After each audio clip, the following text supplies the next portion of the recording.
scan this. Sovi is here. Let's level up.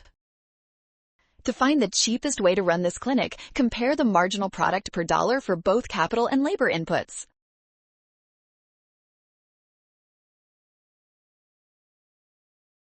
To minimize costs, the clinic must ensure that the marginal product per dollar spent is equal for both inputs. We need to calculate these ratios to see if they currently match.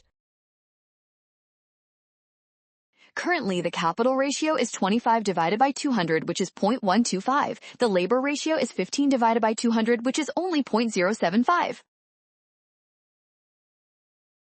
Since capital provides more output per dollar, the clinic should hire more capital and less labor. This makes option C the correct choice.